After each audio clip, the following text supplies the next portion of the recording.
Welcome to the Thick and Spooky Ghouls podcast, where we discuss all things strange, paranormal, and unexplained. These episodes are live recorded on Twitch and cut to fit Spotify's format. If you want to catch us live, we do our podcast once a month on Twitch. Good evening, everybody. Welcome in, welcome in. We're glad to see you. We are doing episode 29 of the Thick and Spooky Ghouls podcast, and I'm really excited. We are going to cover, I think, our very first ghost story. We've had, haunted objects, but I don't think we've had a ghost story here yet, so I'm pretty excited to have a ghost story here. I think we did have one ghost story, I believe, from Kate a couple, I think on her last one. I can't remember, but I don't know if that was a ghost story or if it was, I think it was a ghost story, actually, so I think this might be our second one. I'm not sure. But yes, hello. Good evening, everybody. I'm glad to see you all today. We are doing episode 29. I can't believe we're already here. Let's go ahead and get into the voice chat and say hello to our lovely co-host, the lovely Meso Thorny. So hold on, let's go over there. Let's go say hi. Let's go say hi. Hi, baby. Hello. Hello. You look so cute. Thanks. I couldn't figure out what to do today, so I just sat down and I just put on a dress. I put on a dress and some shoes with bats on them. I got freaking bats on my boots. Hold on. Can you see it? Adorable. I got little bats. I got big bats on my boots, but yes, Floating. I've got bat boots. There it is. Hello, redneck. So yeah, I've got my bat boots and Hi, Cordra. I got my bat boots. And hello, Thank you, Papa Cordra. Cordra. Hello, redneck. Thank you, Redneck. Thanks, Papa. How's it going? Yeah, thank you for shouting out the beautiful co-host, Meso. And thank you, Redneck, for saying thank look you. pretty today. Appreciate it.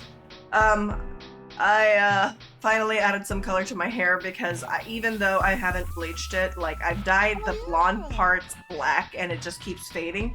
And when it fades into green, blues, and purples because of how much colors I had in my hair. So whenever once it fades into a light blonde, but it's got a blue tint or a red tint or a green tint on them, no, it's purple. It's purple, green, and blue tint everywhere. So I kind of have rainbow, but it's muddy, so you can't really see the colors on them. So I finally decided to touch up the tips with some red to help it grow out with that. grace. I thought I had a red look to it, or a lighter look at the tips today. Yeah, I'm trying to grow out the hair too. This is gonna be my first time growing out my hair in, I can't even remember, in over 13 years. So it's been a long time since I've had short, long hair. Bangs, but I Thanks. can't do them. Yeah, I actually cut them and I cut one side just a smidge too short, but it's growing out rather easily. But I've been cutting my own hair for I've been cutting my hair for a year and a half now. So I'm still waiting for this part, and then once I get to a healthier length, I'm gonna get it trimmed down to a healthy cut so that all the split ends and the tips would be gone, and maybe the color will be gone by then. But while I have the bleach tips, I'm gonna make them look as pretty as possible until they're gone. Oh man, but yes, it feels like it's only been a couple weeks since we did the last episode, but no, it's been a month. It's been a month. We also Time flies. We're already on episode 29. Oh, we also did the spooky slumber party. That's why it feels like it was just soon. That would be. That's so fair. Yeah. We do have some spooky slumber party episodes that will be released on Spotify, on YouTube in the future. Probably right before this episode. One of the episodes are going to drop, or after. We'll see how it goes. But yeah, so we've got 2 special episodes coming up for the spooky slumber party in your ears soon, hopefully. But yeah, I hope you guys are having a lovely time. And I can't believe that it's already coming to summertime. So yeah, March, and it's already it's already getting to the hot weather that I'm just I can't wear my sweaters anymore. The years, I feel like the years are already flying by. Have you ever Although here it's been cold. It's been pretty cold recently again, and then hot and then cold. Yeah, I got so lazy from during the entire winter season, all I did is just rotate all of my sweaters with leggings, and I'm all yes, it's so easy to get dressed for work. And now that it's coming to summertime and I can't wear my sweaters anymore, I have to think about what I'm wearing, and I'm all that's not appropriate for work. That's too revealing. That's a crop top. Ugh. that's Yeah, itchy most to of my wear I all can't really day. wear a lot of my dresses 'cause I'm like, "No, that's not good. Can't wear that." So now I have to think about what I wear, and I've noticed that I've been arriving at work 10 minutes later than my usual time. I usually arrive at work like I usually arrive at work like 20 minutes before my shift starts. And lately I've just been like in the 7 to 5 minute mark of me getting to work Hey, it's still before. because Still before. because of the fact that it's taking me like that much more like more time to figure out what I'm gonna wear for the day because I always put my outfits together before bed. I do like a whole ritual at the end of the night where I get like my breakfast pre-made and pre-feed like I get the cat's breakfast pre-made and then I get an outfit out. well that usually Sometimes I works. do skincare. I mean, Sometimes. yeah, sometimes that usually works for me, but there are times where you set something up the night before and the next day you just feel like I don't feel like wearing that today. That feels a little like it's too tight or that's too baggy or like you just look at it and Yeah. the next day and you're just like no, that's not what I don't want to wear that today. It's I don't not want it. Yeah. I don't like the way it feels. I don't like the way it's hanging on me weird. I don't know. It's there's some clothes that I'm just like I love the way it wears. I wear it sometimes and then sometimes I'm just like I look like such a bum in this. Like god. So, I feel so that. so my It can ritual in be the like that morning has sometimes. changed since the weather's changing. Indecision. Mhm. I love your juho free. Oh yes, I meant to say the amazing baguette of ducks. Definitely Yeah. not dicks. Made me this amazing jewelry for Christmas. Yeah. Oh, oh, And then oh, I oh, got it's kind of hard to see and caked I up can't really Mothman. zoom. It's caked Yeah. up Caked up Mothman. Mothman, blowing a Yeah. kiss, shaking them cakes. I love them very much. I Yes. need to get some better She things, I haven't put them chokers, in but chains yet, but she also gave me a couple. She gave me a pendant that is of my booba heart. So she actually made like a 3D form of my booba heart with the milk that emote that I have. She made it. So I have these boobs that I can wear as a I love necklace. that. And it's got the pink I love bikini. that. I love it so So she much. also made me she made a couple Uh, I only got the other ones I have put up because they're tiny, but this is just like a clay figure she made. I love it so I've been much. loving her like the like the ones that she's been making like that, but the series like yeah, I like it It when does she not want to starts. Yeah, it do it. looks good. But I love yeah, the little moss on it. I love how Love him I so much. her art has changed. Her art is constantly changing, but you can see it as it Oh yeah, transforms every single time. It's great. But yeah, that's for so Baguette of talented. Ducks. She is very talented. Today I'm wearing my Anubis and Bastet pendant right over here. I'm wearing that, and then I'm wearing Nice. my Filipino sun pendant. So, um, so tonight, I guess we have to cover our topic after we've chitted chatted with everybody. Yes. Yeah, and Papa says, yeah. So she made me that pendant with my boobas, and then she made me some cow earrings, and then she made me a rainbow alien UFO. So it's like a UFO with tiny little pastel rainbows underneath it Perfect. with the abduction light. Oh, it is so adorable. So I just need to find a chain for it so I can wear it, and then her Anubis necklace that or like the Eye of Ra necklace that she made me is somewhere in my jewelry case, and I didn't have time to grab it and put it on, but it's yeah. All right. So for tonight, so let's go ahead and get started. And tonight we're gonna have the lovely Meso start our episode with her topic tonight, which I think might be our first ghost story. If it's not, it's our If second not, one. we have so many freaking episodes. I lose track constantly of all the things that we've covered. I'm like, oh yeah, we already covered that. But if it's not the first, then it's one of the few ghost stories that we have. And it is the Demon House of Gary, Indiana, which is also Oh, known as oh, the before Ammon before Haunting. we get started, yesterday was Papa Cordra's stream anniversary, and he made It this really was. So cute. cheers. What did you get to partake in his little thing that he made? Oh, it was so cute. I Oh my didn't do much goodness. of it. Okay, so he says let's get spooky, but maybe we can talk about it. But for his anniversary, he made like a phasmophobia themed choose your Yeah, own he made that game. It's adventure. so cool. Yeah, so he made a choose your own adventure, That and was we impressive. lived. We lived. It was really great, but he showed us his crazy Oh, flow you guys chart. lived. Nice. I Yeah, didn't get to and see that part. yeah, so we did survive. But yeah, so it was really, really cute. I really liked it, Papa Cortra. That was a lot of fun. Thank you. That was so cute. Okay, sorry. I had to say that after he said, let's get spooky. And I'm like, That's we totally got okay. That's spooky such a last cool night. thing Yeah. to do. Yeah, Jonathan did cheat by giving us a lot of medicine because we would have lost our sanity without that constant flow of medication. We might OD from that though, because it was so much medication. But yeah, we were silly. We got to a lot of our. Yeah, just a little bit. Okay, so you're talking about what? I'm sorry. That's okay, but congratulations, Quarter. 6 years is crazy. Right? That's awesome. But yes, the Demon Mm-hmm. House of Gary, Indiana, which is also known as the Ammons Haunting. I think I'm saying that right. Ammons, Ammons. I mean, you guys know I can't pronounce things even in English, so here we are. if you've watched the podcast for long enough, you know I know no talk so good.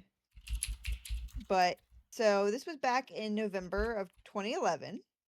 Latoya Ooh. Ammons, her mother, Rosa Campbell, and her three children, who were 7, 9, and 12, moved into 3860 Carolina Street in Gary, Indiana.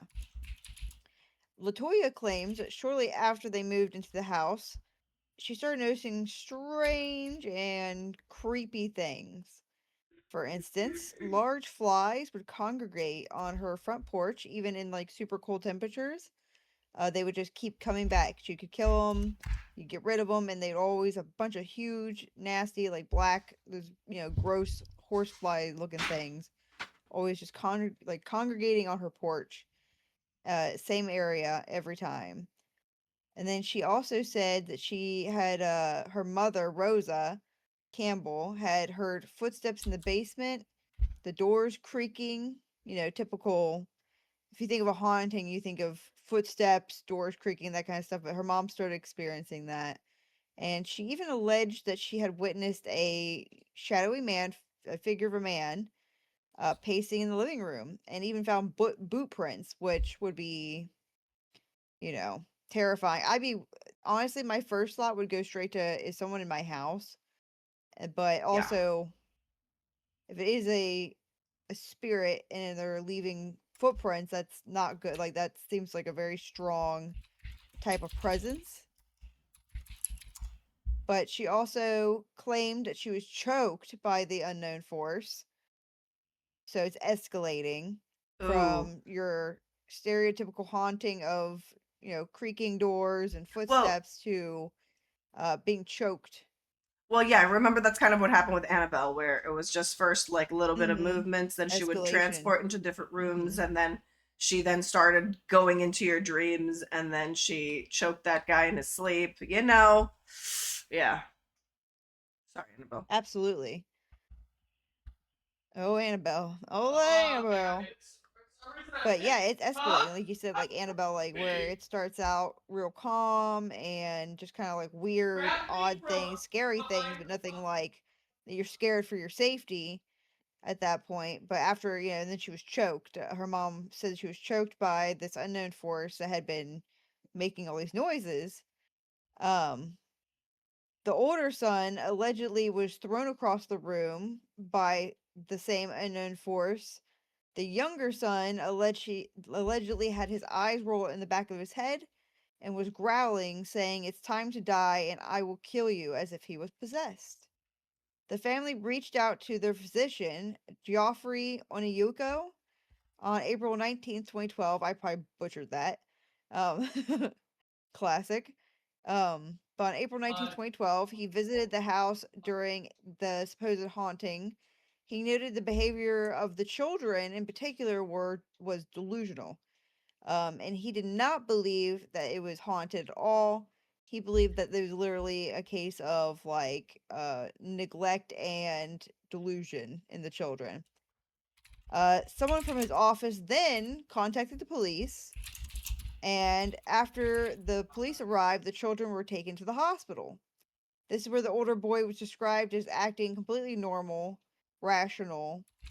while the younger boy screamed and thrashed and was acting still as if he was possessed or like something was agitating him. The youngest son also allegedly began speaking to the spirit of a boy who described in vivid detail what it was like to die. Meanwhile, her 12-year-old daughter began hearing voices telling her she was about to die and she would never see her family again. And on around 2 a.m. on March 10th, 2012, Ammons, and her family witnessed the unthinkable. The family was up late due to the death of a loved one in the family, so they're all gathered to mourn. And at this time, the 12-year-old daughter, began to levitate out of the bed. She was Oh, unconscious, oh. and yeah, they were to have. They said that they prayed until she returned back to the bed, and she has no memory of the incident. So allegedly, she was levitating. Um, Nope, don't like that. After the levitation, no, Go to I'd be like, sleep. well, I think we should leave. We should leave this house. Papa Corcher's like, girl, go to sleep. Stop floating. Yeah, stop playing. You do anything but go to sleep. The Music Man of Gary, But after Indiana? this, Wait, what's the Music Man of Gary, Indiana? Hmm. I don't know what that is. I don't know what it is either. But carry on. I'll look it up. I guess you have to let me know, redneck. Or But Redneck can after the tell us. levitation, that too, you have to say, let us know, redneck, let us know. But after the levitation, Ammons and Campbell, which is her mom, reached out to local churches for spiritual assistance. None of them were willing to help. But eventually, two clairvoyants came to investigate the house. Ooh. They told the family to clean the house with bleach and ammonia, which don't do that. Don't ever do that. Don't ever do that. Spoiler alert, that makes mustard gas. So I don't know why they were like, yeah, go ahead and mix bleach and ammonia. Knock yourself where you it's gonna clean your house up all right, because you ain't gonna be all right. Like it's gonna knock you out. Wow. But that's what they told them to do. I don't know if they were saying like clean it with both products or mix them, but even if you're clean with both products, you might accidentally mix it. Don't do that. That's Don't do that. crazy. I just want to put that out as a you know A uh warning. a warning. Yeah, Warning. that is not Warning. advised. I'm actually Danger. highly advising against it. Yeah, this is just what these clairvoyants told them to do. They also placed holy water or holy oil on the blinds as well as at the feet and forehead of the family. They set up an altar in the basement with a Bible open to Psalm 91 on top. Which actually, I'm curious. Actually, I meant to put this in here. Thank you for that. Thank you for that Psalm disclaimer. 91. Thank you. Thank you, Papa, for letting everybody know. PSA. Yes, yes, we do not endorse mustard gas here. Nope. I want to look up which psalm. So the Bible was open in here to Psalm 91, which is He dwelleth in the secret place, the Most High shall abide under the shadow of the Almighty.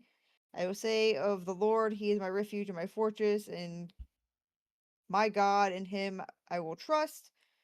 Surely He shall deliver thee from the snare of the fowler and the noisome pestilence. Boy, it's long. It's long. It's pretty much protection is what it seems like a verse for spiritual protection. I'm not reading this whole thing. It's crazy. It's crazy long. Yeah. But yes, and before leaving, the clairvoyants made a chilling proclamation. They told Latoya that her house was haunted by over 200 demons. Not a ghost, not a couple ghosts, but 200 demons. Not even a Wait. poltergeist. Hold on. Hold on. Not even a poltergeist. That's a straight up demon. Did the guy get like claw marks on him after he got 200. choked? No, but did he get a claw mark on They him? didn't say. Interesting. Didn't Because say. usually if it's a demon The mom. possession, That was the mom, or the grandma, technically. Mustard wow. gas.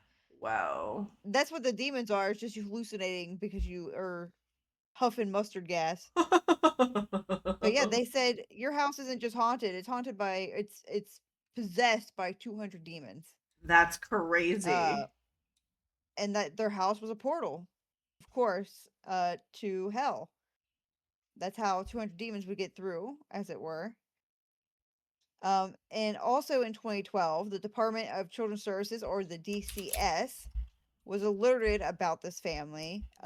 They believed that the children were performing for their mother, so that like the mom was telling them how to act and like to act like they're possessed and to say, they were being coached to say certain things is what they were thinking. So a caseworker named Valerie Washington from the Department of DCS was brought in to investigate the situation. Washington experienced the unimaginable while interviewing Ammon's 9-year-old son at the hospital. However, she alleged that she watched the boy walk up the wall backward and onto the ceiling. She also later quit working on the case, and after this alleged incident of backward walking up a wall, her children were temporarily removed from her custody.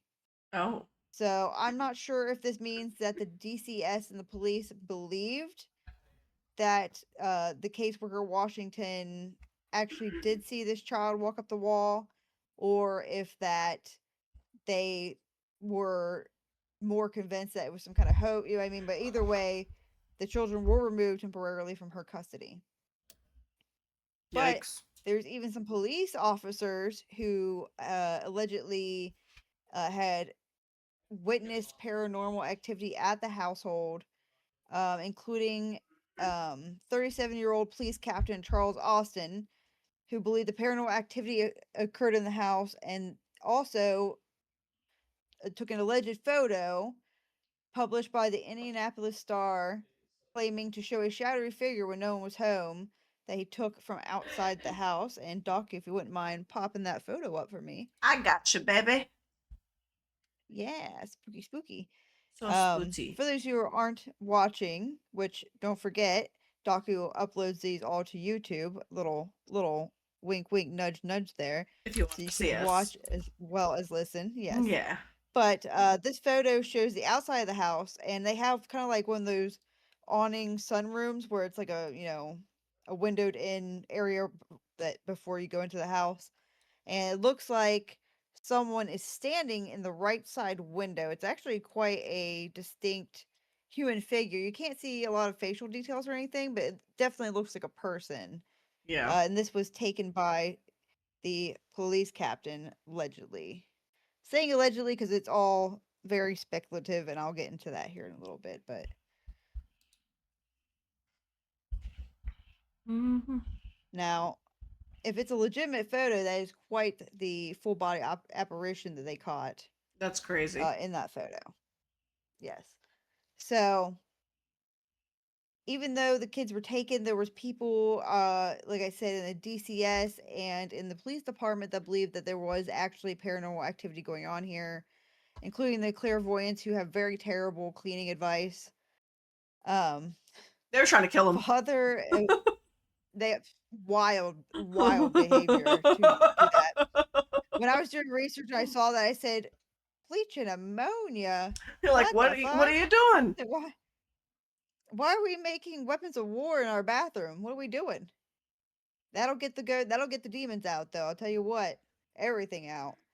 But a man named Fiker, I just put his name mixed in with father, so I made his name Fiker. That's not right. Oh my god. Father Michael Magnot. Rough. Long week, guys. Long week. Uh I get it. but Father Michael Magnot, a priest in the neighboring city of Maryville, Indiana, agreed to help Latoya. He spent 4 hours interviewing her and her mom and like checking out the house. During this time, he noted strange activity, including wet footprints in the living room. He said he was also drawn to an area beneath the basement stairs.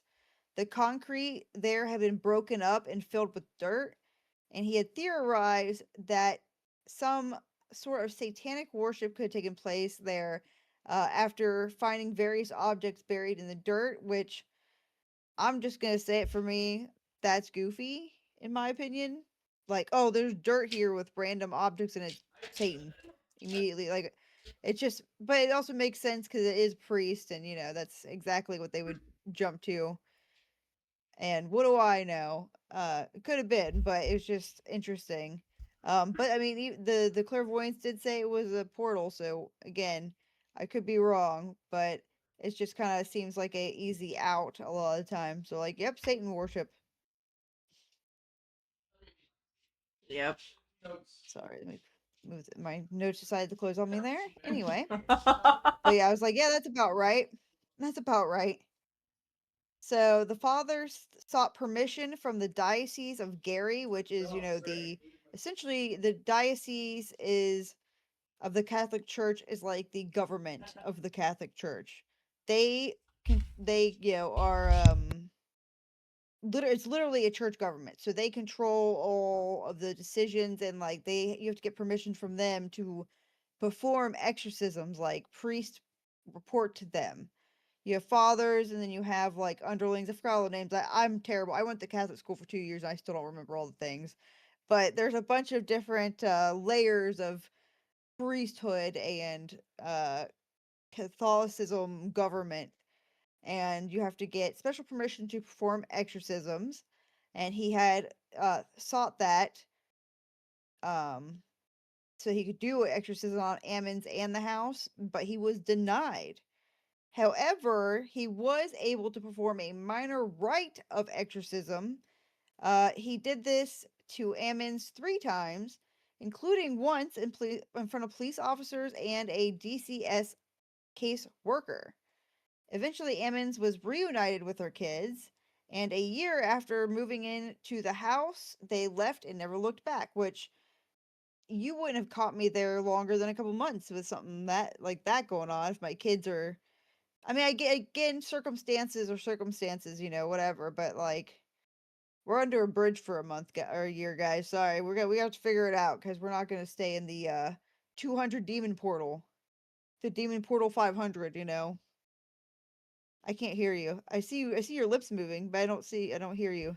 Sorry, the mic was catching Oh, you're Jinja's right. dialogue while he's gaming, so I muted my mic to avoid that in the recording as much as possible.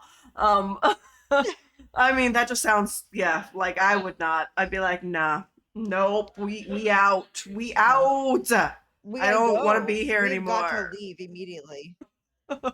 No, it's wild that they stayed as long as they did, but after a year, and so much to happen in a year too.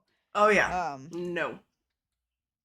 but allegedly they looked and they never moved or never looked back. They moved to Indianapolis. Indianapolis, I can't pronounce things, where they continue to live a quiet life. According to Ammon, she still experiences demonic activity ever since leaving the house. So even though she moved, she still experiences activity So it's in her attached to life. her, not to the place. It's Yeah, attached to her. that's it. Definitely seems like it could be a part of the case for sure. Like, because maybe if that was a portal, it definitely seems like some of it rubbed off, and if you're still experiencing that when you leave, then it's not great. Okay, question. Did they I bring still their still would have left broom? sooner. Did they bring their broom from their old house to their new house? Because you're not supposed to do that.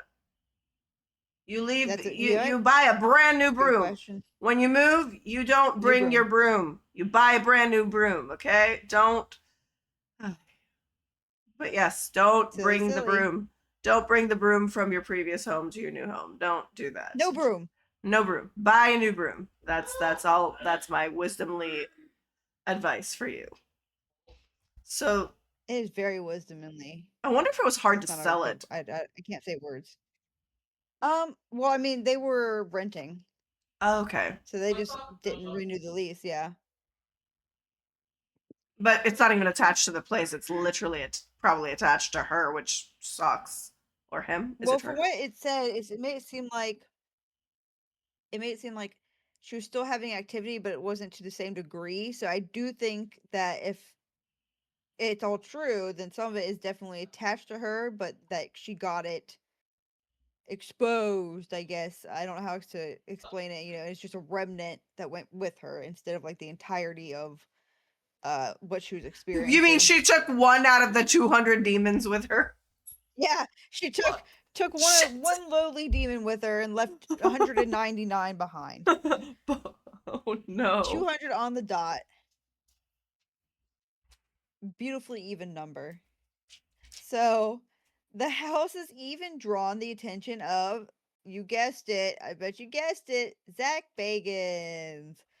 Okay, but Woo! From now Ghost Adventures. I feel like he has to like compete now with what God, what's the name of the comedian that bought the estate that Annabelle Oh, belongs to now? Oh my Matt God. Rife. Yeah, so he might have to start competing with Matt Rife because it seems like Matt Rife is opening up his I really thought sights he was gonna on. buy it, to be honest. I'm very surprised it wasn't him that bought it. I actually Oh, thought when you said critters. guess who, I was expecting it to be him, but no, you're saying Zach Baggins. Oh goodness. Little flashing, my face flashing on camera for you guys because my lens needed to be wiped. But yeah, Zach Bagans took notice of the demon house of Gary, Indiana, and you hear sirens. I also live by a fire department. We are so very blessed with trains and sirens. You'll probably hear a train at some point. But he, if you don't know who Zach Bagans is, he is a ghost hunter who is very, very famous in that realm. From the show Lots of called Ghost TV. Adventures. I don't necessarily buy into his show, but I do find it very funny most of the time. It's kind of ridiculous. I don't know how to explain it. If you've never watched it, partake in some of the Devil's Lettuce and go watch some of that. And that's some good shit. It's very funny. Very funny. And I feel bad for the little guy that was like, hey, go in there. Hey, go in there by yourself. Get in there. That is the dude, bro, right? That is, yes, it is the Yeah. dude, bro. He has the spiked up hair. He's very buff. He wears like a glittery tap out shirt type deal. Um, very funny though. So of course he's got his But eyes set on anyway, that. yes, he. If you don't know him as well, he has a museum. I believe he has the Warrens Museum. Might have bought in that. I don't remember, but I know he has his own museum, like the Warrens did. Matt Rife is As the one well. that bought Warren's estate. Matt Rife is the one that bought the Warren's estate. That's the one Oh, where Annabelle okay, belongs. Yeah.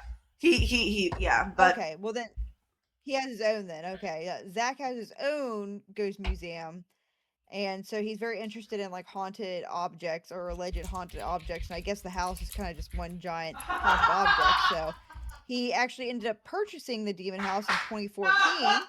After buying the home, spent years filming a documentary, which turned into the 2018 documentary Demon House, which we need to watch at some point.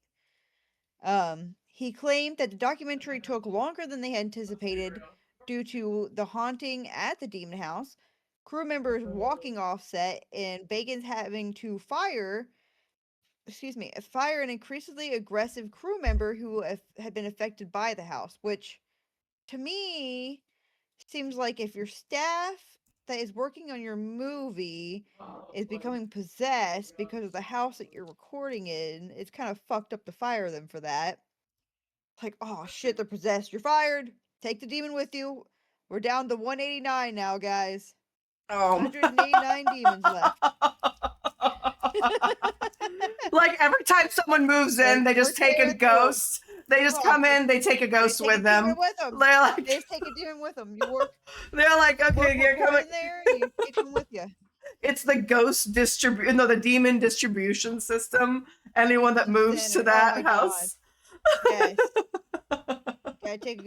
Gotta take a demon. Not even a ghost, a demon.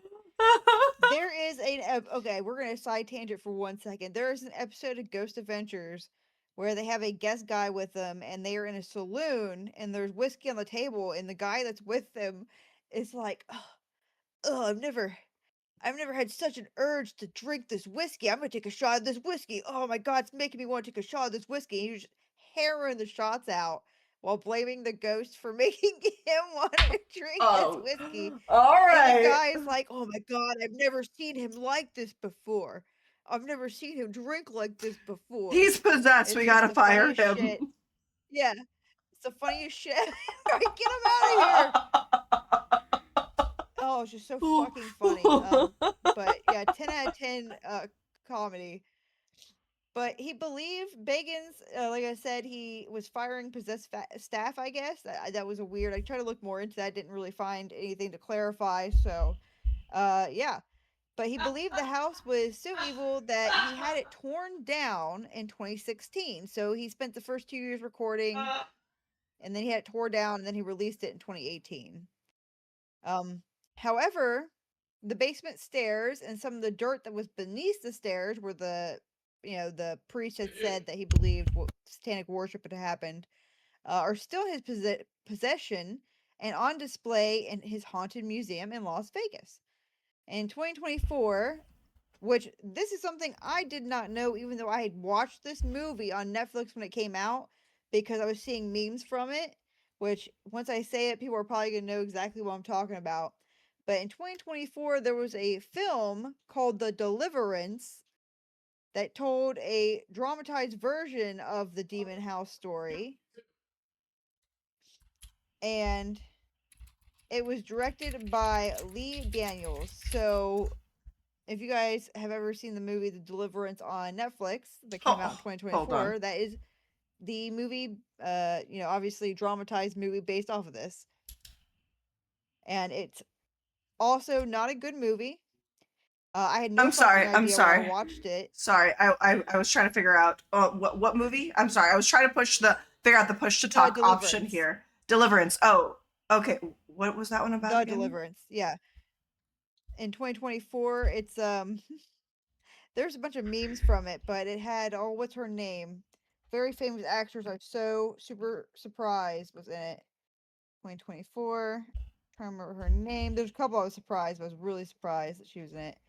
Glenn Close was in it. Of all the fucking people. And she's the mom. Monique is in it, and so is Andra Day, who I was also surprised to see. Um, but it's literally about this house. And if you've not seen it, I highly Oh, recommend it, not because it's a good movie, but because it's fucking also very, very funny. okay. That's why I was very surprised to learn that this is what it was based off of. Okay. Because Wow. let me tell you something. I've never seen this Well, she was before. not Wow. depicted as a good mom. Not depicted as a good mom in that movie. Um, but fuck, it's funny. The memes are very epic out of it, and I thought it was very goofy. But they did make a movie out of it, and it was slapped on the Netflix, and you can go watch it. Again, surprisingly funny. Not supposed to be funny. Surprisingly funny. And again, no idea it was based off the Demon House, so that's pretty interesting. I like how it's a And of course, it's funny and it's based off of the Demon House. That I just feel like we lost on it all is. accounts on that one.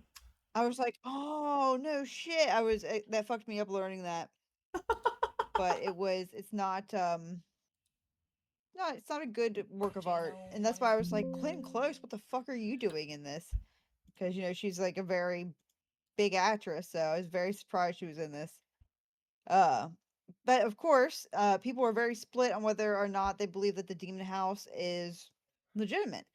The landlord at the time, remember I said we'd right back to this, Yes, I was the curious about landlord that. at the time stated that they had never had any previous tenants say anything about paranormal activity. He also stated that he had never experienced anything himself during the whole time of owning the home, and that he believed the Ammons had used the excuse of paranormal activity to pay her rent late because it was always late. And she would blame it on the paranormal activity. The children were also interviewed by a psychologist and several professionals who concluded the children were acting deceptively and in accordance with their mother's beliefs. So, again, we come back to what the first physician thought, that they were being coerced and told how to act and kind of being like, I guess, manipulated into thinking that it's real. You know what I mean? Like you feed something into somebody enough, especially kids, they might start believing it and start acting strange. You have like it's Influence. not mass hysteria, but it's similar to Yeah, that, where you it's like people just influencing their way cult. of Look at cults. thinking. Cults are a great example of that Yeah. same kind of like brainwashy in some churches where you see people like falling down, becoming like possessed with like spirits and things of that nature. Also, that's what I picture, at least. But again, um, a psychiatrist noticed that the youngest son acted possessed whenever he was challenged or was asked questions he did not wish to answer. However, this case has some of the most witnesses. Like I said, police officers, DCS agent. I think it was only one of them though, and then family members, friends, the clergy, um, excuse me, and what have you, said, that they had witnessed events there and that the house was haunted. She was not feeding her children what to do. Excuse me one second. Do it, baby. Do it. Jesus Christ, dry spot. Ooh. And that's my favorite. I love choking mid sentence. Giggity. Excuse me. So, but my question, like, this was back in 2011 and 2012, like the end of 2011 going into 2012. So I know cameras weren't as good, on phones and stuff as they are now, but I feel like I remember there being cameras on phones at this Yeah, there point. were really bad So there's quality. only one photo that I could find that had anything to do with the haunting. I'm surprised there's not more. Oh, I saw your lips move. I didn't hear you. I completely forgot that I had push to talk on, so I've been like Push to talk. responding and not talking and not. Oh Oh, my I thought you were goodness. just being real quiet. Nope, I was But trying yeah, to hide Tyler's it's "Let's Go Spider-Man" over and over again that was happening in the background. it's funny. Let's go Spider-Man. But Let's go Spider-Man. But yeah, that's why I was like push to talk but because like I saw they my model moving and I'm like, oh, it's picking him up. It's picking everything he's saying up. So I had to do the push to talk. But sorry, continue. We got but, sidetracked. but yeah, so there was well respected members of the community that stood by the fact that the house was haunted. Again, you had a lot of witnesses for a more popular haunting, so it's one the larger amount of witnesses for a haunting than just like a family, right?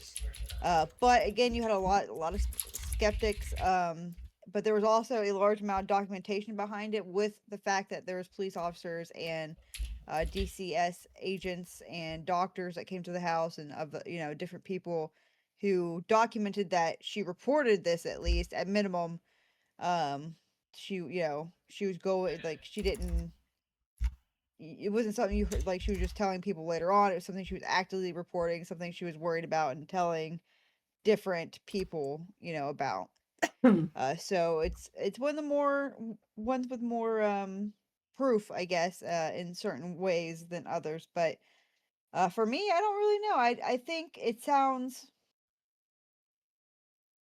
it's very cool. Like, I think it's a very interesting case. That's why I covered it. Um, I think it's interesting that it had so many witnesses, but you know me, I am a bit of a skeptic. And this one definitely left me more skeptical than anything, just because it was such an elaborate story, walking back.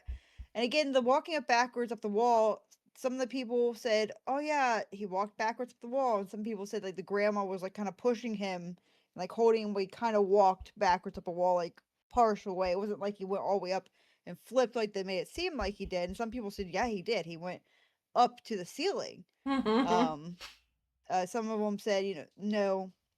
And the little girl jumped forward, and then others said that she levitated. So it's really hard, especially because it seemed like the family had their own issues going on before this, financially and everything else. So I don't know. It's very curious. It's very curious that she would get the police involved, though.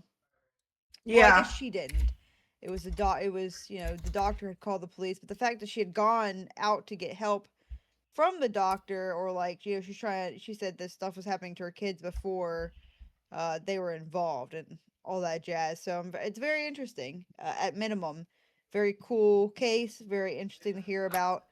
Kind of gave Amityville vibes a bit, like, just very strong um I mean, I'm pretty. poltergeist type I shit. like. I'm kind of excited because we haven't covered a ghost story yet that I can recall. Like you and I personally we've not covered a ghost story. And for me, like for me that's the Right. hard part. And that's why, to be honest, I have had my notes for uh, oh my god. Wow, my brain just went Azkaban. That's not what we're talking about. Hold on. Azkaban. Not Azkaban. Hold on. Oh no, I can't remember what it is right now. Hold on.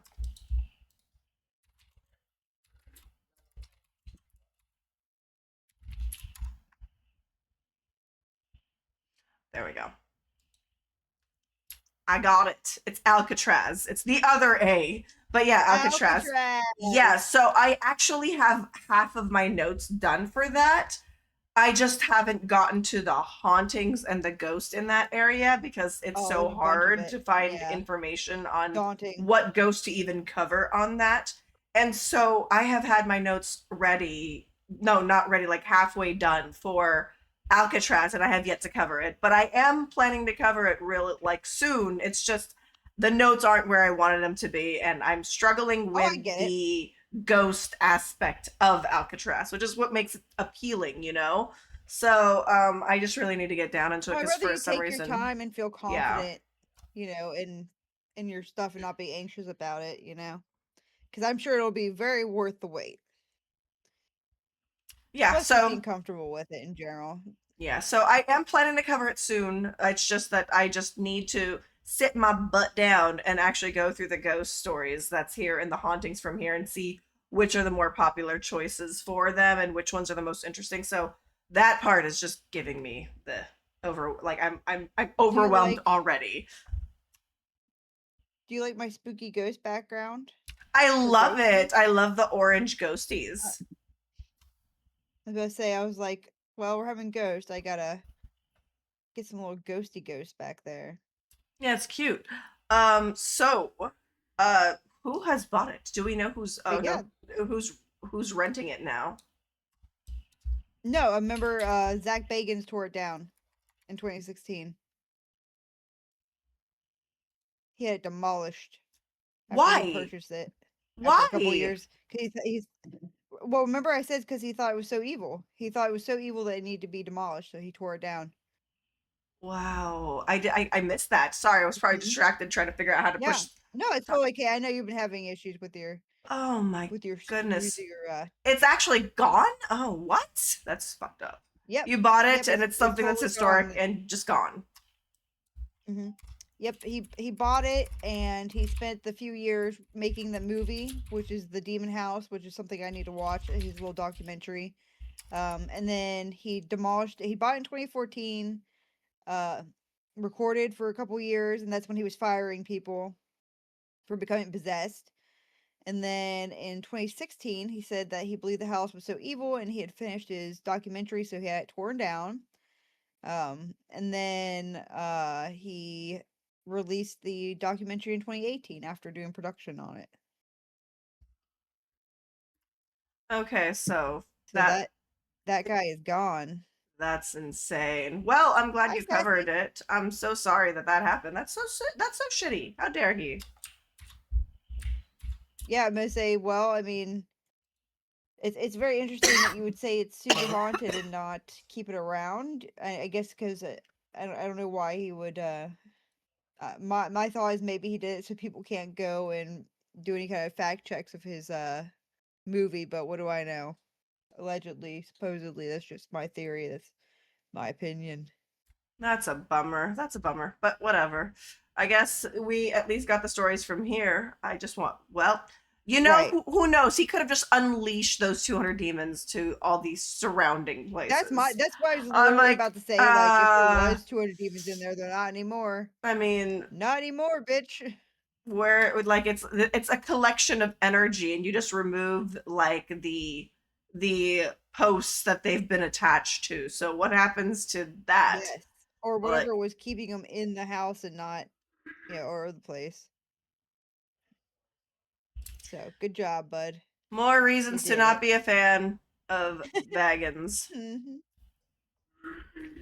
All Very, right. Well, that very was funny. crazy. Now it makes me want to get my ass together and actually finish my ghost notes. But I'm gonna get there.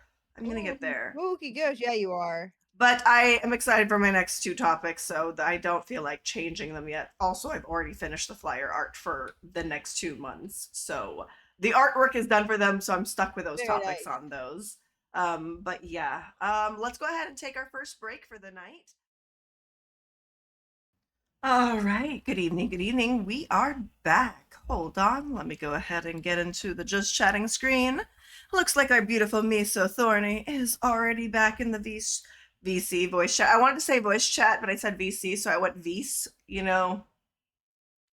Anyways, let's go ahead and join her in there again and say hi to the Meso. She's back. Vs. I know, you guys. I'm sorry. So what's Sassy? Hello, Sassy. And next we are. Can you hear me, baby? Miso? Hello. There you are. I keep forgetting that I have push to talk. So Oh, yeah, yep. yeah. I was gonna say, I bet you Oh forgot about the my push to talk. goodness, I'm losing this fight. I All right. So, I've anyways, lost you again. sorry. I'm back. I'm Oh, back. there I'm you go. back. Yeah, I was just You struggling all with right? where to click my mouse because it's literally just trying to type with the one button that I'm pushing right now and in the chat. And I'm like, that's not where I want it, so I have to move my cursor somewhere else so it's not trying to type in anything. But I guess it's my turn. I can turn off the push to talk, eh? That might be the smart choice. Hold on, let me do that real Yes. quickly. All To right. be honest, I don't even think it helps because like my mic still picks him up nonetheless. So even with the push to talk, I don't think it helps. So it's just a bummer. It's okay. It's okay. It's okay. We're back. Can you hear me, Miso? I can. Okay, good. Can you guys hear me in the chat there? So, Miso just covered the Demon House in Gary, Indiana. Yeah, right, Gary, Gary. Yep. Gary, Indiana. Okay, and yeah, that's actually like I think our first ghost episode. But I hold on, I'll So I feel remember. terrible. I can't think of it off the top of my head. There's so many. I know. I'm like looking. I mean, we're only on There's so episode many. 29. I don't even remember all the ones I've done. Oh gosh, babe, you've done so many. You don't even. Yeah, We've done so many. if you look in the Discord, I do have our podcast posted there. Um, Wait, Carmel Main Ghost channel. We covered that. Brit covered that one. The Ghost of Carmel Lane. So we have had Well, ghost that was episodes. a. Well, I think that's more of like an internet lore thing, though. I thought at Oh, least. oh yeah, oh yeah. That was like a thing that we saw. I think yeah. Even I don't know, something cold. I can't remember his name. I'm sure it'll pop up anyways. This is good. Thanks. So I actually wanted to cover this topic a little sooner, but we just hadn't gotten around to it. But I am going to be covering Anubis, the conductor of souls. So we're getting into a little Egyptian mythology. You guys know that I just covered Bastet about last year for one of our episodes. We covered Bastet and the witchy practices and all that stuff. So, yeah, so it's going to be kind of like that where I talk about Anubis, and then for people that are into anything more like into like the witchcraft of it all or anything like that, this has like a little thing of offerings that he likes for your altar, etc. So it's basically just covering a little bit about Well, that's him, cool. what he stands for, why you would want to work with him, etc. So it's very similar to how I did the Bostet one, because this was going to be the intro to the Goddess series that I was going to work on, but I haven't got around to the Goddess series. But this is kind of like the intro to it, and I was going to cover a bunch of topics very similar to this on the Goddess series. But yeah, so I just wanted to put in a little work on Anubis because something significant happened, you know. Um, in the past few years, we've lost a lot of pets. Like from old age, we lost my two cats. Then we lost two of our dogs. So we've lost Luna, we've lost Titus, we Right. lost Batista, and we lost Roxy. So we've lost four pets within 2 years, and It's tough. Yeah. we've been dealing with a lot of grief and all that stuff. And so this was something that brought me comfort because I was looking up an experience that I had, and I'll talk about it a little bit more here. But I wanted to cover Anubis, so I hope you guys are excited for this. Woo! Some people that like Egyptian mythology will Yes. probably be into this, and people who probably like video games that have Anubis in it might like to hear a little bit more of who Anubis is and what he does. And also, for my witchy friends and our witchy listeners, this is also for you guys. So, all right, let's get into it. Oh yeah. Okay. So, like I said, in the past few years, we have lost a lot of pets, and Roxy was the most recent one that we lost, and it was really, really hard because she was just the smallest little puppy, and she was so sweet and just a sweetheart, but she was pretty old, and it was time, and it was just hard because it was in such close proximity to losing Batista, but that's Right. because Batista's legs, like his back legs, were just not working, and he was not having a quality of life anymore, so it was really, really rough. Right. So um while I was like literally I think it was like the night before I came home from work. So this is the night before she passed away. I came home from work and I ended up seeing a beautiful big black dog that was loose in our neighborhood. And we're in a neighborhood that has a very busy road right next to it. So for me, I saw this Right. beautiful big black dog and I didn't feel scared of it at all. Like I immediately tried to call it over. I was talking to it as soon as like I saw it. It was like lying down on our grass. Like as soon as I got home from work, I just saw this big giant black dog just lying down on our grass, just there.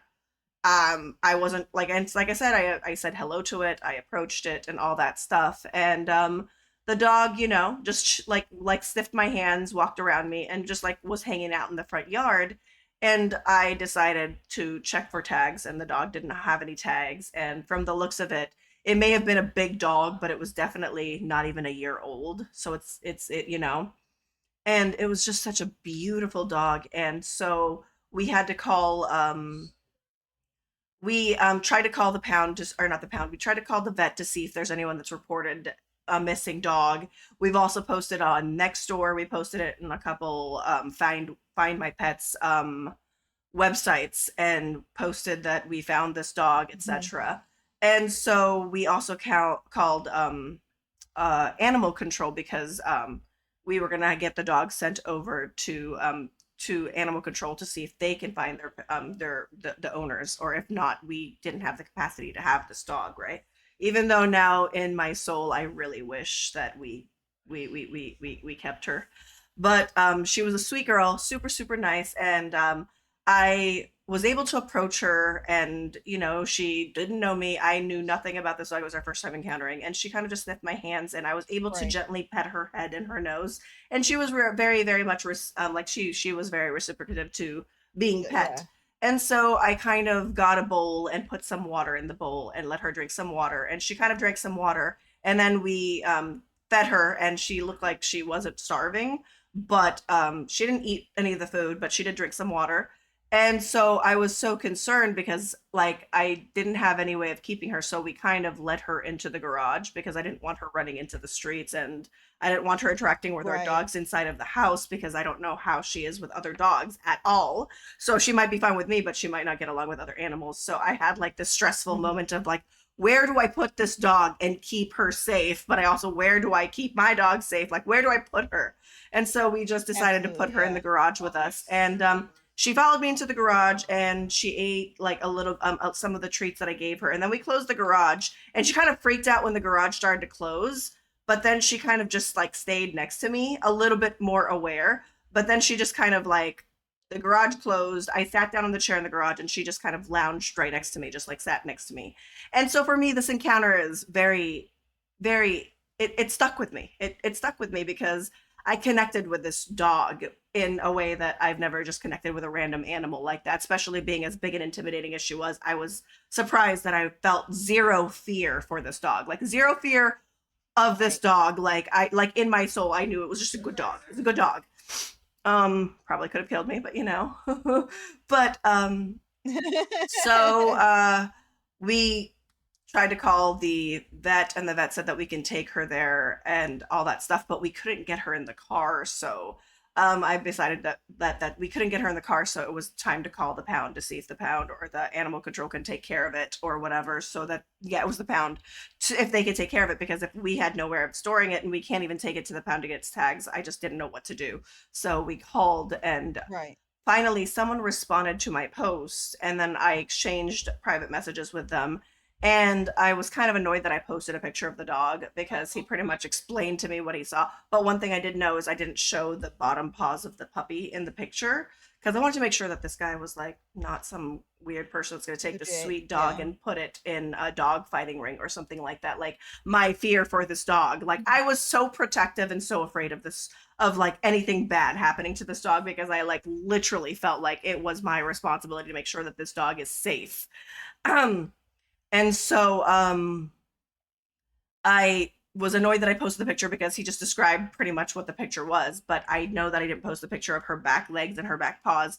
And even though she was a black dog, she had socks. She had like little, on the very tips of her paws, she had white little socks, like not socks, but like the white fur Oh. that looked like Yeah. socks. So Well, she yeah. had markings on her feet. And I'm like, do you have anything else besides like the typical, like, do you have anything else that you can tell me that makes me feel like this is your dog? And he's like, well, I just got her and I don't have any pictures with her yet. But I will say that her paws do have white on it, and it looks like she's got little, like she dipped her foot in snow. And so I'm like, okay, so here I am nervous because we're gonna have to drive somewhere to take this dog, and we have to figure out how to get this dog to get in the car so we can take it to its owner, because the owner he sounds like he was like a young kid, probably like early 20s kid. Like, he sounded extremely young. Right. And so, but we were still nervous because we didn't know this neighborhood that we were going to, and we're taking our car and bringing the dog there. So it was a very, very scary experience for me. And so the dog was a challenge to get in the car because she obviously has never been trained before, and she's very, very new to him. So it means she, you know. So I finally got in the back of the car because we folded the seats back, and I got into the back of the car and kind of like lie down on the back part of the car and kind of like tap right next to me. And so she kind of like, for some reason, was attached to me. So she kind of like was trying to figure out how to get into the car now because I'm in the car. And so she just trusted me. And it made me feel even worse because I'm like, I don't really know if this is like the right thing to do. I don't know if I should take this to this guy, because what if something bad happens to her? And I just like, she just trusted me completely. And we finally got her in the car and we drove her and we dropped her off. And it was this guy and two of his little siblings, two little brothers. One of them was probably like 6 and the other one was probably like 9. And so, yeah, they were all waiting for the dog and we dropped off the dog. But Oh. yeah, but that experience, like, it just made me think so hard about that dog. Like, all night I thought about that dog. All day I thought about that dog. I just like, I hope she's okay. I hope she's okay. I hope she's fine. And I'll never know because I haven't heard from the guy ever. Like, he just got his dog and that's it, right? So, um it was something that stuck with me. And part of me going through Right. my current spiritual journey, part of me feels like there's certain experiences that you feel like are definite signs or definite communications from your spirit guides that's telling you, hey, maybe read into this. So it was like something that stood out strong enough that I'm like, maybe I should look it up. So I was looking up, like, looking it up. And one thing I forgot to say is the next day, we had Roxy passed away. After we got this dog, Roxy passed away. And so I think that's another reason why this dog stuck with me, is because I couldn't stop thinking about her. And she showed up literally the night before Roxy passed away. And for me, they definitely, like, it was Right. enough of a sign to be like, I need to pay attention to the sign and see what is trying to be communicated with me, right? So I talked about grief, or dealing with grief, symbols, like signs of dogs, like which gods or goddesses work with dogs or who have dogs as symbols, etc. And Hecate is one of them. And yeah, so um, what stood out to me was Anubis popped out, and I'm like, well, Anubis is a black dog. Of course, Anubis is gonna pop out, and he's the god of dog. That, like, he was like the dog, the god that looks like a dog that has a jackal's head, right? Right. And so I ended up like clicking and starting to read up on Anubis because for me, I'm like, I love Bastet, and you guys know that I loved Egyptian mythology when I was a kid. I've been obsessed with Egyptian mythology, so I just wanted to like brush up on Anubis because, like, I don't know, my hyperfixation with Egyptian mythology was so focused on Bastet specifically and not anyone else. Bastet and Sekhmet was like my hyperfixation for it. So, anyways, because the encounter lingered in me so well, I figured it was like a message for me. So I looked up like different things and I managed to find quite a few things. I did some research and a few that fit the description of like an animal guide leading another animal to the afterlife. That's part of like my message was like it was a message from them saying, don't worry, you're gonna like she's gonna be fine. She's gonna have some like I feel like that was what it was. And so I couldn't let it Right. go. So I knew that there was such a thing as animals that guide you to the afterlife because I don't know if you guys have watched Coco, but Coco they have Yeah. the Xolo es Quintly. It's the dog that he has that's like a derpy dog, but then when he gets into the spiritual realm, he's like Yeah. this beautiful, bright, colorful dog with wings, etc. Yeah. So that was one of the ones that popped up in my research, and it was a sacred dog that was believed to guide souls of the deceased to the underworld in Aztec mythology. But then a few others popped up that resonated to me, and that one is Anubis. So I was thinking I was thinking it was Xolo, but it's not Xolo. It's probably the Anubis because of my connection to Bastet. I figured it was probably a message from Anubis, closer to who I am. And I figured it was a little more that. So when I saw that Anubis popped up, that's when I started talking about it. But yeah, literally the night before encountering this dog and getting this dog reunited with their parents or with their owners, we lost Roxy. So for me, it definitely hit me hard, especially since the dog was so sweet. Right. And part of me is like, was that dog meant for me? Like, was that dog sent specifically for me? And some other person just stole her from me. Like part of me is like, or was that dog like not in a good place and it was meant for me? Like it got me to the point that maybe the dog was meant for me and not for other people. But after getting him reunited with their owners, I shouldn't. Right. But I still had that feeling like maybe it was something that was Yeah. meant for me. It I was mean, a personal connection to me is what I felt with it. but I definitely get what you mean, but I do think you did the right thing. I do, because you all, if you would have kept her, you would have been like, well, did I, that you would have like the opposite feeling, but for the same reason, right? You'd be like, did I do the right thing keeping her? Even if you have a beautiful connection for sure, but then it's like, did I take this from another owner that loved her very much type thing? That's So I true. think you did the right thing. I Yeah, do. it was just really hard because I was at that point of grieving Oh, losing a absolutely. dog And and then just like tragedy, yeah, it's after. just like ugh, I just felt. And so Mhm. I decided, you know what? I covered Bostet. I might as well cover Anubis for the podcast. And so I figured, after what I read about him and how important he is in um, Egyptian mythology, and it kind of was like, yeah, it's a perfect topic for us. So I felt like it was a message of comfort because we lost Roxy. It was like a message saying it'll be I okay. They're agree going to a good absolutely. place. I truly take it as a message of positive comfort energy. I And love that. Yeah. I also took it as, hey, maybe talk about Anubis for the podcast topic. So I felt like it's a double whammy. Right, there you so go. so often in Egyptian mythology, Anubis and Bastet are depicted as lovers. And in some stories, they believe that they can be mother and son, and in some stories that they're siblings. But it's more common that they're Oh. depicted as lovers. Yeah, but it's Egyptian mythology, Oh my. it's the family tree is Yep. crazy. And depending on what Yep. part or what region, it's depending on what Cool. part or what region, like what part, of Egypt, like it's a different, Right. because they had different um, areas Right, that right. worship specific ones that had their own stories with it. But they're all connected, but also a little bit different. They're all tweaked after many, many years. So Anubis and Bastet are often depicted as lovers. So I felt like this was a really inappropriate topic, knowing with my close connection to Bastet. Also, I don't know if I showed it to you guys. I don't want to wear it because I felt like it was too much. But we've got my, I don't know if you guys can see. This is my Bastet, my cute little Bastet head. headband, and then I've got my Anubis Oh, headband. that's so cute. Yeah, it's very cute. It's very cute. I love those. I need to get some cat Yeah. ears, like the hyper realistic ones. So I'll probably Super, wear super it. cute. I really like Yeah. those. Yeah. It's I just like the that I earrings. I had to choose between, do I want to read and Oh, keep my glasses on, or do I want to wear my ears? yeah. So I figured this would be a fun topic to cover, and it's also a way of like working through grief and maybe sending a message to whoever listens to this in the future that is going through the loss of a pet, and maybe bringing comfort to them. So that's what Right. this is going to be about. So we're going to talk about Anubis Well, you and know what's ironic about that? Uh, Monday, I'm taking off work because it is actually the 2-year anniversary of my boy Jimmy passing. So the timing is impeccable, well, to be honest. Yeah. wow. Okay. Wow. See?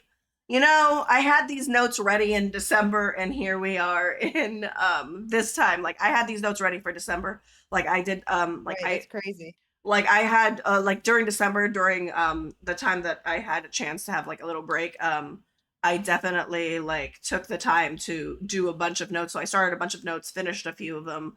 But yeah, so I covered quite a few topics and got my notes started on a few topics that I wanted to cover, and this was one of the ones that I finished during that time period, and it was also something that was inspired right after losing Roxy. So that's why I was so like I just finished the topic as soon as I like learned about what the message could possibly be. It just like it became like I finished the Right. notes. So who is I love it. Anubis? Anubis is someone that goes as far back as the first dynasty in 3,150 to 2,890 BC. He was mentioned on the royal tomb walls, with his name also appearing in the pyramid hieroglyphs, which date to around 2,400 BC. These early texts and depictions show Anubis as a predator, as a protector of the dead and the lord of the That's the opposite. underworld. Yeah, I'm thinking of like the big teeth, the teeth and the pointy ears. Yeah. So, yeah, in early texts, the depiction shows Anubis as the protector of the dead and the lord of the underworld. A role he held before Osiris became which he was the lord of the underworld, which was the role that he actually held before Osiris became the primary god of the underworld. So he kind of was the one in charge of the underworld until Osiris became the lord of the underworld. And so he is also known as the god of funerary rites, the protector of graves, and the guide to the underworld. So when Osiris took over the role of the god of the underworld, Anubis then became his assistant, and one of his prominent roles was a god who ushered souls into the afterlife. He attended the weighing scales during the weighing of the heart, in which it determined whether a soul would be allowed to enter the realm of the dead. Anubis is one of the most frequently depicted and mentioned gods in the Egyptian pantheon, and he is often depicted with a black jackal's head, kind of like Bastet, where she's got the human figure, but her head is of a cat, originally a lion, but Right. turned into a cat. And so Anubis is he's got a black jackal head, and the color black also symbolizes regeneration and life. Oh, interesting. And I didn't then know that. it also describes the soil of the Nile River and the discoloration of corpses after embalming. So yeah, he was Oh. yeah, so that's kind of like what he is. But yeah, he's I'll show you pictures of him. Hold on, let's find him. So most of you guys have probably seen, this is like the hieroglyph hieroglyph. Oh my gosh, let me drink some water. That's a spooky ghost. So many of you guys There he probably is. see Anubis as this, but he's also very popular in the video game culture. So but Mhm. this is what some of the statues and the little things that they had that they found in tubes had Anubis, and then probably in more modern artistic styles, you've got this of Anubis, but you basically get the head of the jackal and the body of a man. So that is Anubis for those of you guys that didn't know who he is, but he's pretty popular. And so, a lot of texts often associate Anubis with mummifications, and he was nicknamed Imiot. He who is in place of embalming. That's what Imiot means. He is in place of embalming. He was also called. He was also called the he who presides over the pavilion of the gods, and the embalming, sorry, and in which the pavilion could refer to where the embalming took place or the burial chamber of the pharaoh. So what is it called? The I can't say that, I'm sorry, we're just gonna skip that part, but let's just say it's really hard. But yeah, Hey, he words are hard, okay? yeah, he has a lot of titles, but yeah, overall he's often connected with mummification, death, and Right. all that stuff. So for those of you guys who might think that what is the weighing of the hearts, have you guys watched? Wait, is it? Hold on, is it Sandman that they actually have to do the weighing of the hearts? I think it was like Sandman season 1 or something like that, where they had like the Oh, weighing no of the shit. hearts was represented, like weighing of the hearts was represented in the I've show. heard it's very good. Yeah, yeah, yeah. Okay, so yeah, it is the Sandman TV show. In the Sandman TV show, they do have an episode that talks about the weighing of the heart. So that's actually really, really cool.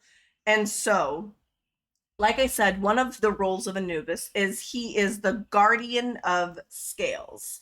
And he is in charge of the weighing of the hearts, which you all know, you know, which is an ancient Egyptian judgmental ritual where a person's heart is weighed against the feather of Ma'at, aka truth, uh, to determine their fate in the afterlife. So if their heart by the weighing of the heart of a deceased person against Ma'at, which is truth, he was often represented with an ostrich feather. So you would have a scale and you would have the feather on one, and then you would have the heart of the dead, and then you would put it there, and then it would have to balance. If it's not balanced, then it determines your fate. Okay, so by weighing the heart of the deceased persons against Mott, who was often represented with an ostrich feather, Anubis dictated the fate of the souls. The souls heavier than a feather would be devoured by Amit, and the souls lighter than a feather would ascend to the heavenly existence. If you have watched the first season of Sandman TV show, you will see the ritual, and you might become familiar with it. And if you didn't know that it was actually from ancient Egyptian times, there you go. If you know what I'm talking about, and you're like, oh shit, that's where that comes from. Yeah. Yeah, yeah. You're welcome.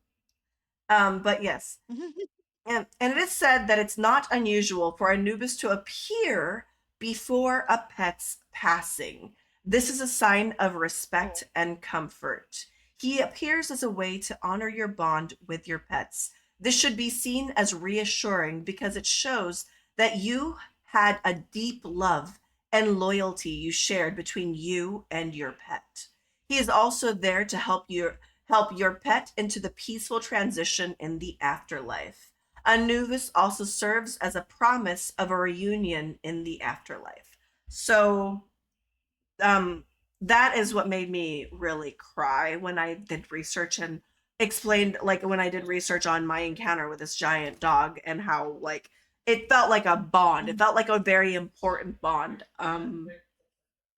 Yeah, I looked it up, and that was like exactly what I found, was that when right. he shows up or sends someone to greet you before your pet's passing, it's a way to honor the relationship you have had with your pet. So it also tells you that your pet had a good life. You know, it makes you feel good to know that you gave, Oh, because you often wonder if you do enough for your pets or anything like that. So right.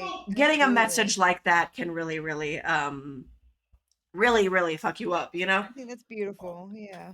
And so that's why I feel like this is an important episode for anyone in the future that might hear this, you know, just maybe hopefully this brings you a sense of comfort during a really, really Right. hard time, because For some people, they think they're just pets. For some people, it's not just pets. That is like a They're not. genuine Yeah. connection, you know?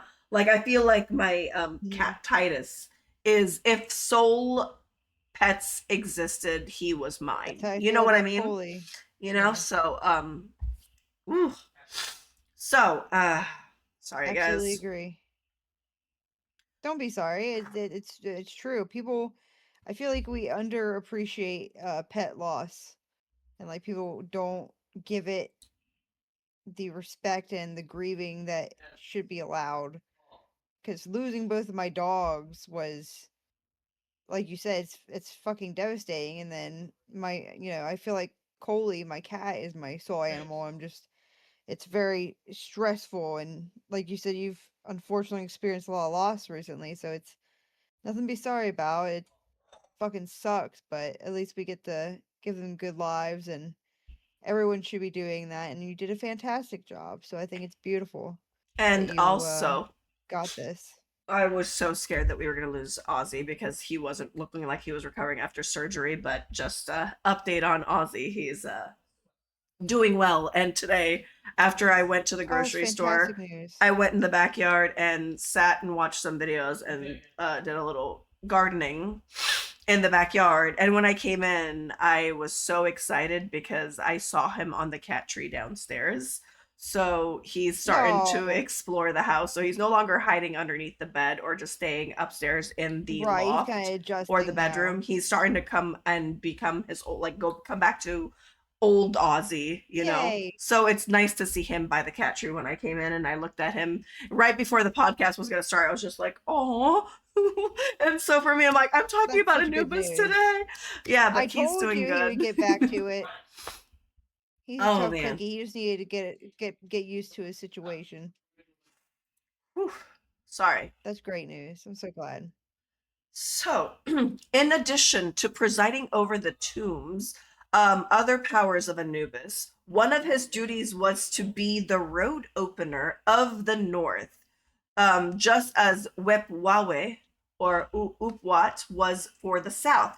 His significance in this location was comparable to that of Osiris, with whom he shared the kingdom of the Heartfarer with Upwat. Uh, yeah, Upwat. I think that's what it is. Wep. It's Wepwawat. There we go. Sorry, I'm struggling, you guys. I'm sorry. I can't speak Egyptian. I'm sorry. You know I can't judge. I am so bad at it. But yeah, it's Wepwawit. Anubis was also the guardian of mummification priests because he was the god's embalmer for assisting Isis mummy Osiris. So he also helped bury Osiris and all that stuff. And as a result, he was responsible for the evisceration of the dead and was given the title the one who presides over the divine tent. He can also cast curses upon others while taking care of the departed from curses. And he protects because he protects the grave. So there's some people that might try and throw a curse at the dead to make them not come back, kind of like Anaxunamun from The Mummy, which by the way, you guys, I Classic. we, Amazing movie. I can't believe. No, do you know that they're making a new Mummy, right? Yeah, it looks interesting.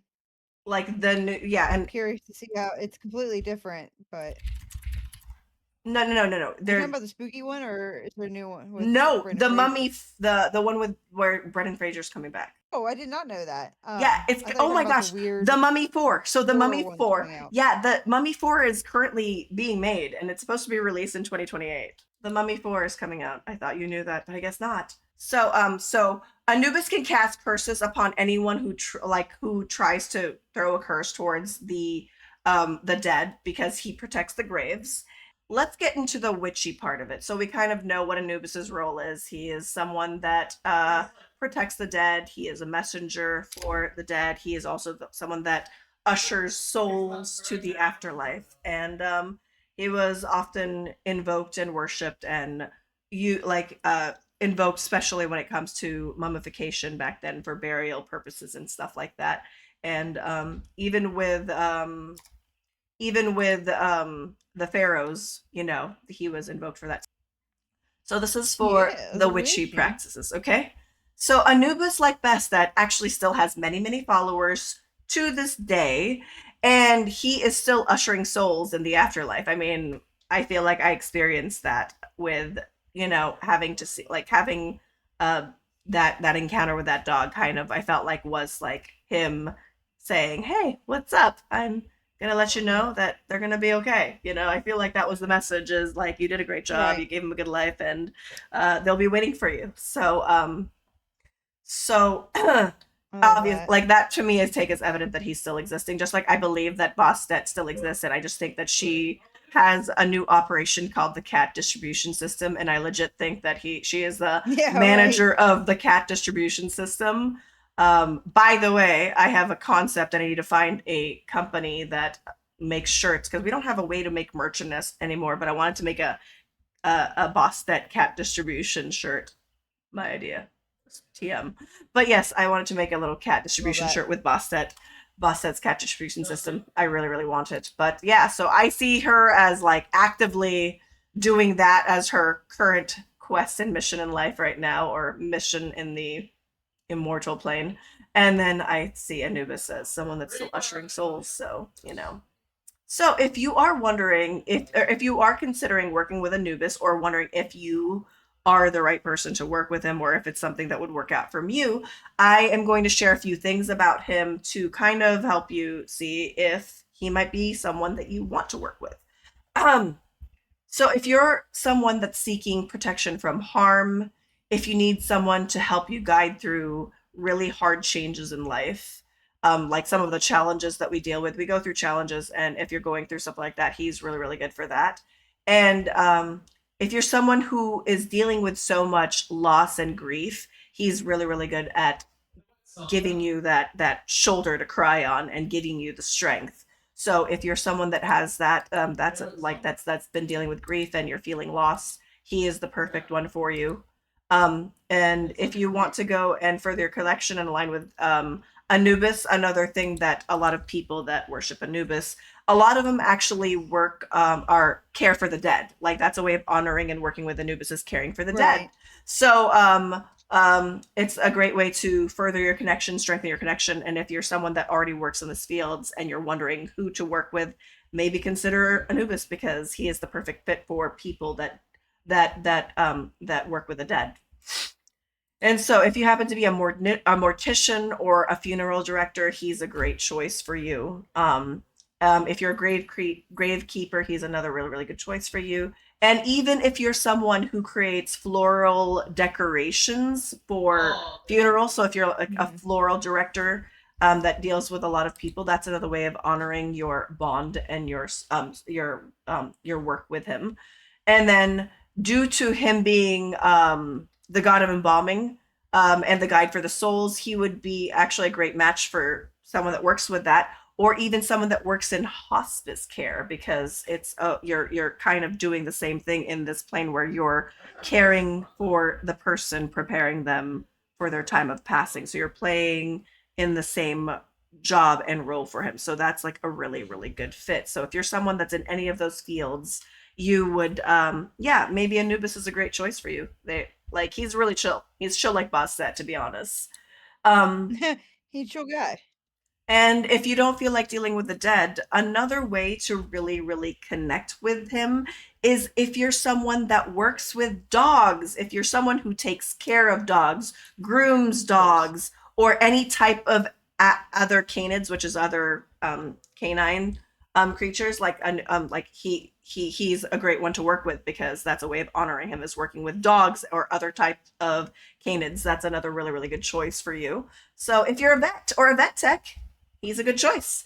Um, and if you're someone who's also wanting to work on personal growth, he's a really good match. He appreciates it when people take a moment to self-reflect. Like that's one of the things with him, is like he wants you to make sure you make some time to self-reflect, especially if you're in a really, really high situation of emotion, whether it be stress, anger, frustration, upset, sadness, like taking the time to self-reflect and understand why you're feeling that way. Like he's really, really big into that.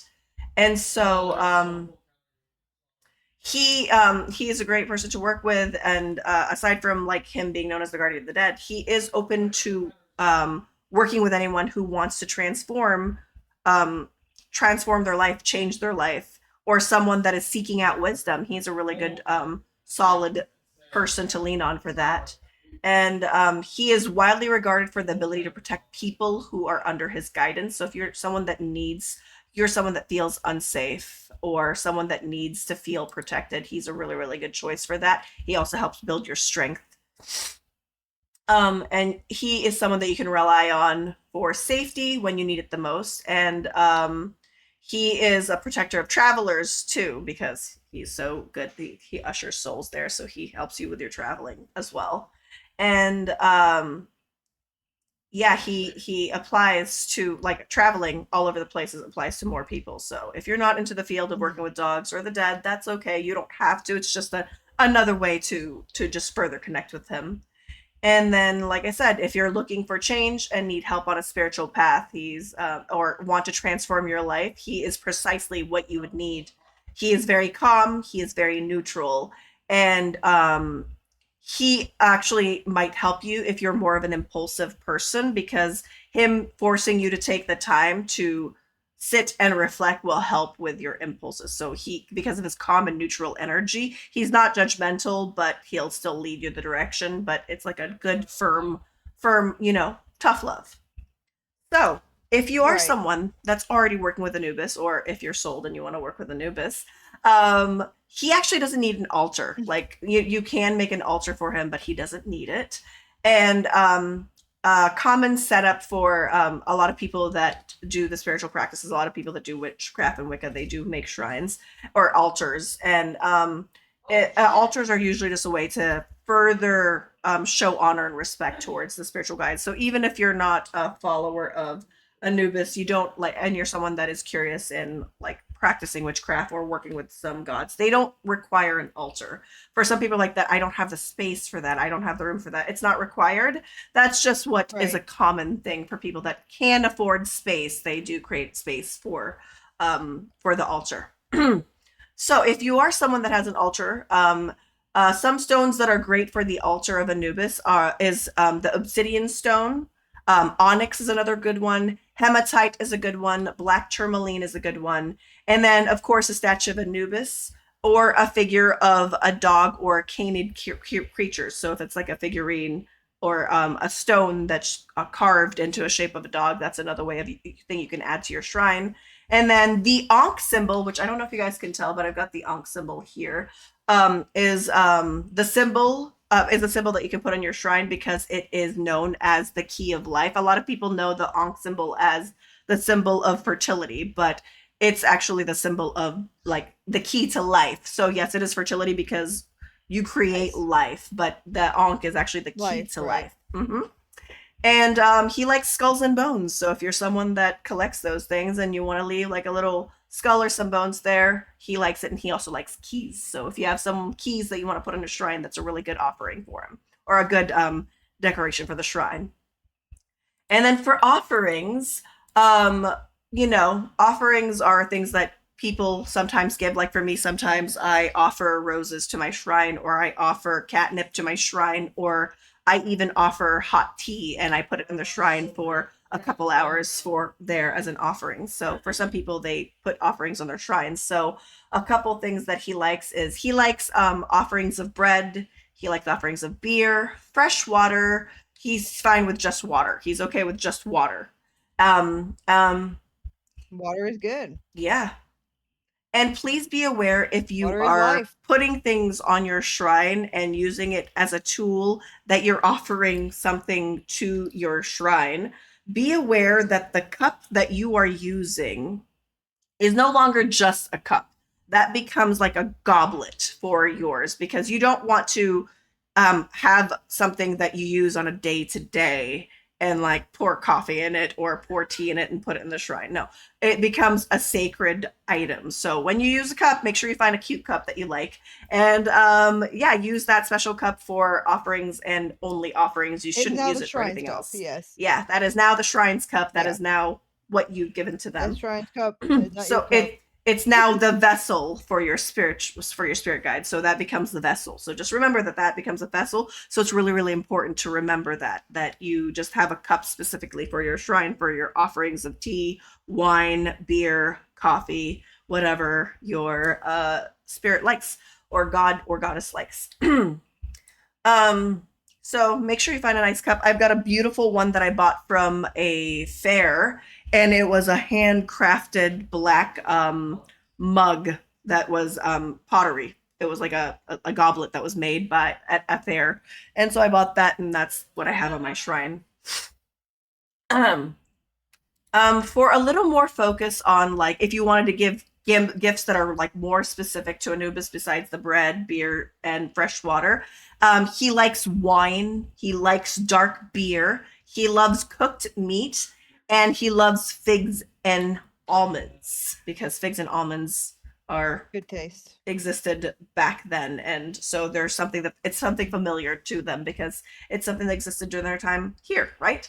So yeah, so figs and almonds can be given as offerings, and yeah, they're figs and almonds are actually known as ancient fruits in Egyptian times. They're actually like ancient Egyptian fruits. And another thing that you can put on his shrine is incense, scented candles, and he likes black and gold candles. So if you wanted to get colorful candles to put on your thing, black and gold candles are really, really great gifts for the altar as well. You can also light them when you're doing meditation or reading tarot on your space. I sometimes just read tarot in the backyard while I'm sitting. I don't have to do it in front of my shrine. I do it wherever, but sometimes I will meditate in front of my shrine.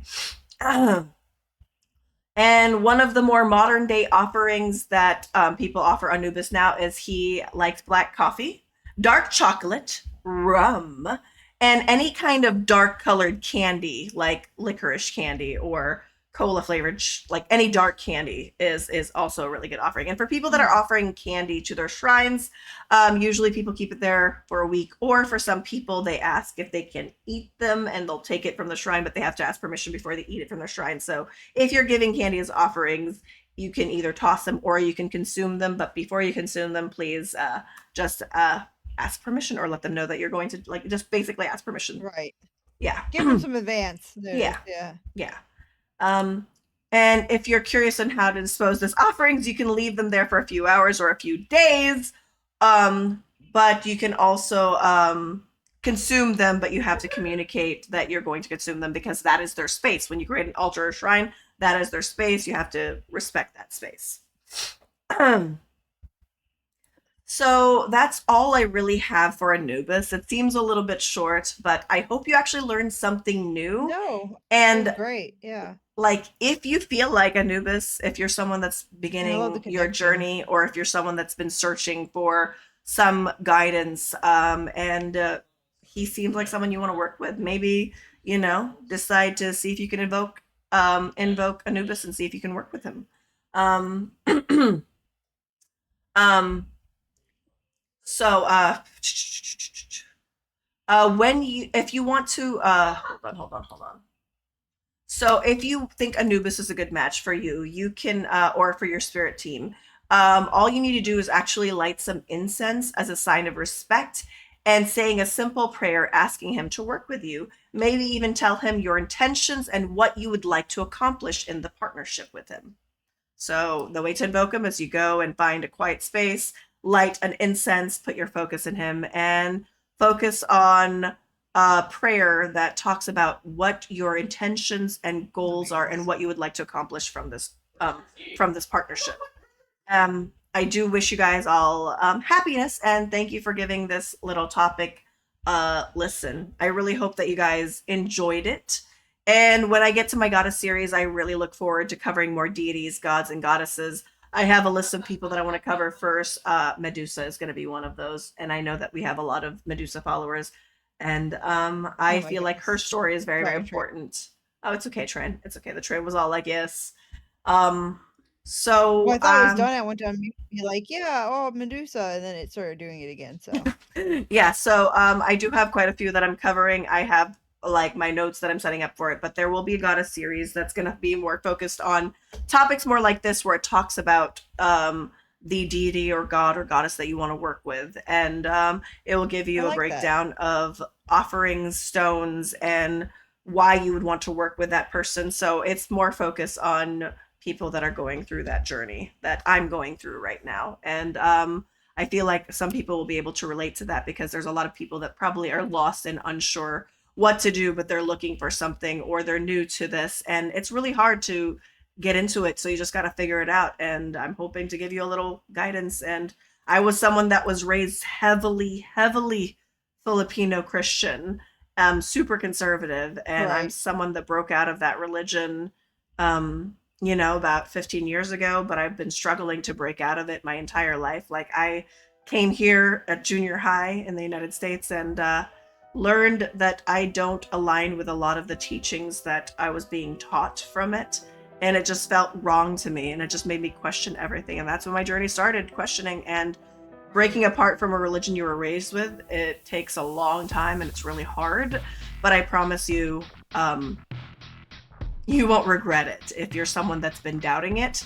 Once you do it, yeah, it's going to be hard for the first few times, but it's going to get easy, and you're going to feel like you'll probably grow more once you finally let go of those that are, those things that don't align with you as a person. So that's what I have for Anubis. I hope you guys enjoyed. Wait, we've got a question for Sir Capila. Sir Capila said he'd buy my boss that shirt. I gotta work on it, you guys. I gotta make it. That'd be fantastic. I gotta find a yeah. website that, because they got rid of the shop that we had for the longest time, but we had some Thick and Spooky Ghouls merch. We do still have some Thick and Spooky Ghouls pins, but as for the merch, we don't have them anymore, aside from the pins. Well, what do you do with said offerings if you don't consume them? Do they get upset if you toss it? No, you have to, like, you clean the shrine. So after, like, if you want to, like, depending on the food, you can leave it there based on when the food starts to spoil or starts to get bad. That's when you should probably start tossing Right. them. With candy, you can keep them there a little bit longer. And if you don't want to consume the candy, you can, like, just say that you're just cleaning the shrine, and then you can toss the candy after you say you clean the shrine. Then you can give them an offering whenever. So yeah, especially candy is very, very easy for offerings that if you want it to last. For me, like the coffee and teas, I usually keep it there for a couple hours, and then I put that. But yeah, of course, Sir Capila, of course, of course, of course. um any questions on Good question. Anubis, or do you have anything that you want to talk about? Did you learn something new about Anubis? I learned everything new about Anubis. Honestly, I didn't really know much about them. I knew about like the god of, involved in death, god of death type of deal, but I didn't know about the animals thing. I think that's especially very, very sweet. And like, I don't know, I love that. I just love that they're kind of like a sign of comfort and like happiness even in sorrow type of deal. But no, I love that. Yeah, Um, I like I said, I find like so like we said earlier, there's so much lore, there's so deep, there's so much in Egyptian culture in general, like belief wise, it's just a lot. So it was really cool to learn about some of it. all right, so let's go ahead and take our last break for the night, and then we're gonna move on to the ghoulish bites, and then we have a few Ooh, ghoulish a few bites. things. Yeah, ghoulish bites. We'll stay thick. And you stay spooky.